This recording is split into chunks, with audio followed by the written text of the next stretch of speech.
Yo, what's up, y'all? I'm Mario, and this is a Radio 1 original.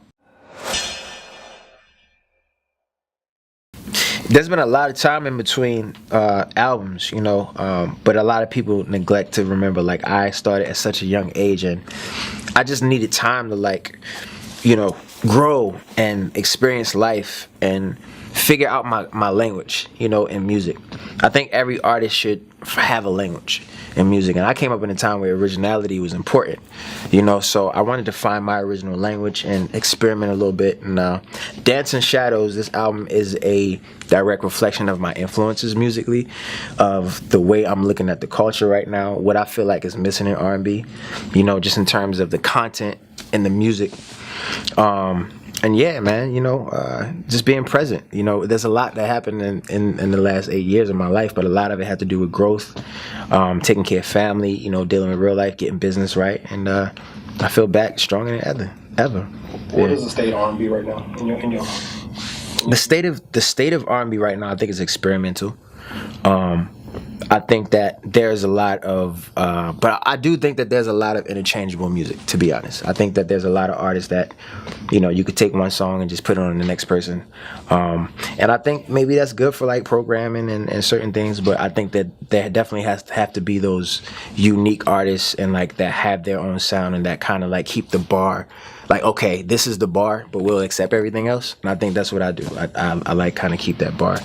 Now, especially with R&B, like society kind of reflects, the music reflects society. So like back when we was coming up, you was coming like, let me love you, let me love you and all that. But now it's kind of like these hoes ain't loyal. Right. How do young people learn to love? Like, what do you think? Like, what do you think the dating scene is like? Is like a lot of finessing going on? Like, well, I think that love. I mean, everybody has their own love language. You know what I'm saying?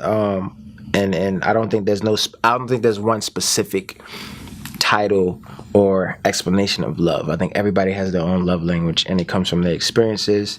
It comes from their upbringing and all these different things that kind of lead them down their path of experiencing love on different levels. Now, this may be a cliche, right? But I feel like the only way to truly love someone or know real love is by loving yourself first. And I think through that, you learn how to be more comfortable with yourself so that now you're open to truly allowing someone to love you. Because some people will say they love you and you'll say, I love you back, but you haven't even let that person in. You don't even know who you are. You haven't loved yourself enough to be confident in yourself to explore all the different parts of yourself. Like, you know what I'm saying? So I think that a lot of times, especially in America, like we settle with only getting parts of each other. And we settle with only getting parts of ourselves within ourselves. So that's where like Dance in Shadows, I talk about that on a song I got called Dance in Shadows, but that's what shadow work is. You work through these things. So you have another song called Too Many Options, and which kind of leads to my next question, where I'm saying, and as a celebrity, a song that's kind of well known, does it making your personal dating life hard? Is it hard to find genuine connections because of your celebrity, and how does that whole thing work with you? It's a little bit of all of that mixed up. It's like a gumbo, in terms of like dating. It definitely gets difficult because you start dating someone and then your time is limited because you do have to travel a lot. You do, especially when you're like, I'm working on a TV show right now, just on promo tour, promoting the album.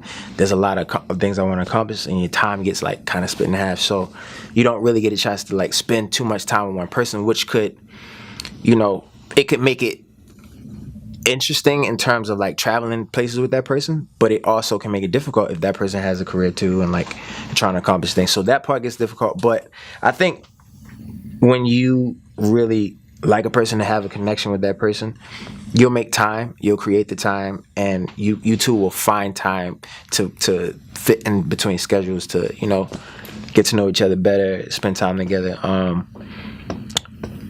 The options, I think options are good, but if you don't know how to handle too many options, that's when it can get tricky. Because sometimes it's like a drug. You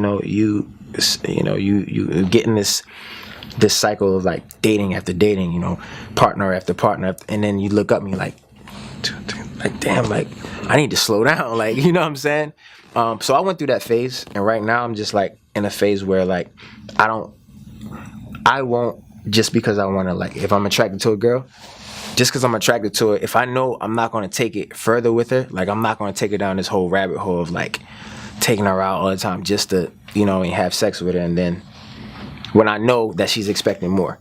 Now, then there's other situations where there's mutual agreements that is not expecting more. That's different. But like, I deal with karma differently. I went through all my karma. My slate's so clean right now. I feel like I paid for all of the shit I did in the past. Hurting girls, like all of that. Now I'm like, all right, cool. I got a fresh slate. Have you ever ghosted? That's a big topic. What you mean? Ghosted means you talking to a girl, right? Yeah. Or whatever. You guys are kind of communicating, then you just kind of just fall off and like just cut her off completely with no explanation. Yes. Yeah, I have. Okay. 100%. I have. But it was, like I said, it was one of them situations where it was like, all right, it was supposed to be just friends. We hit it off, and then we were talking consistently, and then because there was no expectations, I just didn't put any pressure on, like, the extra communicating about my whole day and then one day turns into 3 days, 3 days turns into a week turns into a month, and then it's like you ain't talked to the person like 2 months. So it happens. It just happened to me too. Yeah, that's what I was stuck. Yeah, it's happened to both. I mean, it's like, listen, this is no gender role. Like, it happens to both of us, man and women. Ghost sometimes. I mean, look, it's a real thing. It happens, and like sometimes, yeah, and it's like. I feel like it's easier to do that today with so much stuff going on, like with the internet. Like everybody's hustling and trying to like. It's easy to like get caught like a day. It's not. It feel like it's not enough hours in a day. Yeah. You know what I'm saying? So it's a lot going on. But if you like somebody, it's no excuse. If you like somebody, you're gonna be on their top. Like that's true. You're gonna be there. So bringing it back to the album, Dancing Shadows. Talk a little bit about that. Who's on it? Why should people check it? Yeah, so Dancing Shadows, like I said, is a combination of my musical influences mixed with my outlook on culture, my outlook on where R&B is and what's missing.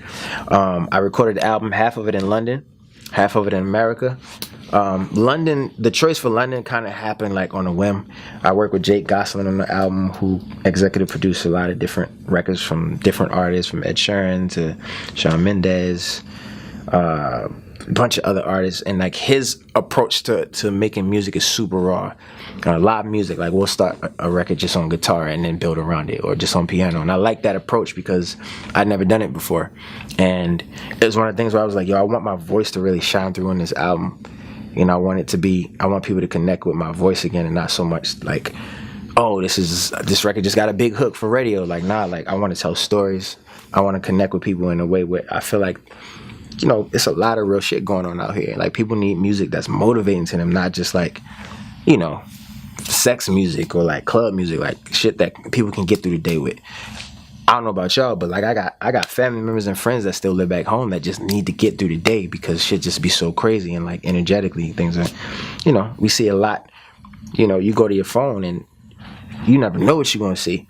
You never know what the latest news is, what the so just making music that's motivating to people. So that's why I think you should go get the album. Also, of course, I got the classic ballads on there. I got the Drownings, the Too Many Options, Dancing Shadows. But it shows a lot of growth. It's out, and it's substance. It's substance. Yeah, it's out right now. Okay. Dancing Shadows. Get it anywhere. Get it everywhere. Download it. Buy it. And we're coming out with the physical copy in November, and then I'm actually doing a vinyl for it as well. I wanted to do a vinyl with this album. I mean, that brings up a good point. Like, you've been in the game for a while. Yeah. Talk a little bit about the streaming age versus the physical CD age. When you can make money off the albums. And, But now it's just, you got Spotify and all that. Yeah. But it is what it is. The Digital Crusade. Listen, I think there's, in the beginning, part of it was tricky because we weren't really getting paid. I feel like we should be getting paid more. But there was the law hadn't caught up with the digital age yet, and now we're to a point where it's coming to a head. It's kind of balancing out, and there are a lot of different new, unique ways to make money. What I do like about it is it puts the control back into the creator's hands. I can make a project tomorrow and put it out, the next day, get it straight to the fans. Not to say you should rush it, but what I'm saying is that the creativity is in your hand. There's a lot of things you can do with social media to share. If you want to, your music is one thing, but then you can tell stories on your social media. You can create content pieces. If you're a director, you can direct your own joints and put it up on. There's that level of creativity is what's dope about the digital age, and I love that. I think what's bad about it is that the phones aren't healthy for you. You know what I'm saying? If you look on the back of my phone, I got an EMF. Yeah, this is just one. There's many different ones, and basically this one puts out about 7,000 negative eons or something like that to protect you against the EMF waves. So, you know, just stuff like little things. There's always like, sorry, I'm just giving you the moment, but there's always pros and cons when it comes to technology. So we just got to be aware of it for our own health benefit. But other than that, I think it's dope. Do you think it's affecting like the relationships, like social media and stuff like that? Do I think social media affects relationships? I think it does if you both are not on the same page, if y'all can't handle it. Like, you know what I'm saying? I think that comes down to the individual. Like, at the end of the day, it comes down to choice. You know, somebody asked me the other day, well, have you ever cheated on a girl? Like, yeah. Oh, because you was in a bad place? No, it's because I made a choice to.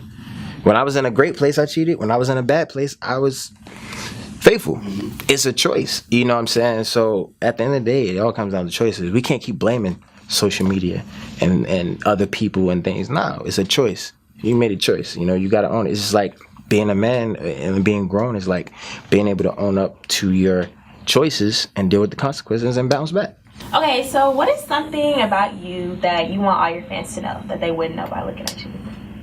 Something about me that I want all my fans to know that they wouldn't know by looking at me. A lot. I read a lot of books. I do sound healing at home. I have these crystal quartz bowls and I do sound healing like twice a week at home. I have a dog named Bishop. He's a pit bull. He's 10 months. I'm from Baltimore. I enjoy I like to go on hikes.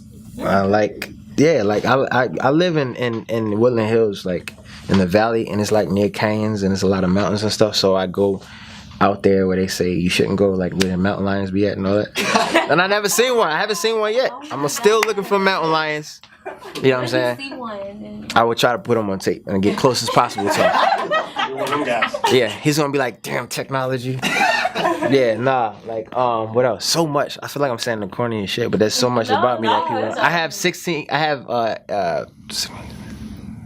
tattoos so far. All of them are different, like unique pieces. My favorite tattoo is my Ankh tattoo. It's around my chest. It's like a chain tattoo. Represents immortality, masculine and feminine energy, balance, all of that. When I was like 5 years ago, I was in Germany and I was at a club and I stepped down off the table and I stepped through a champagne glass and it went right through my foot. So yeah, I have a nerve situation in my right foot. I don't know, random stuff, but I'm telling y'all. Like, yeah, like, what else? Yeah, that's just a few things. What's your favorite song on Dancing Shadows? Or do you have one? Ooh, my favorite song on Dancing Shadows. Today, I'm gonna go with Goes Like That. Goes Like That, the vibe of it. Like, the vibe of Goes Like That, it's a super chill song. I feel like you can play it in any setting, and it works, and it's a vibe. I play drums on there. What else? I just shot the video, too. We put a video out, like a surprise video for fans the other day. Check that out. And, yeah. Do you have a favorite album that you've done, like, throughout your whole career? My favorite album is going to be my first album. Forever will be my first album. Girl, you wanna know what's up? I can truly say that I love you. And we know that love is not puffed up, but there are things in love that you'll never do. Yeah, like that's my first album is my favorite album, hands down.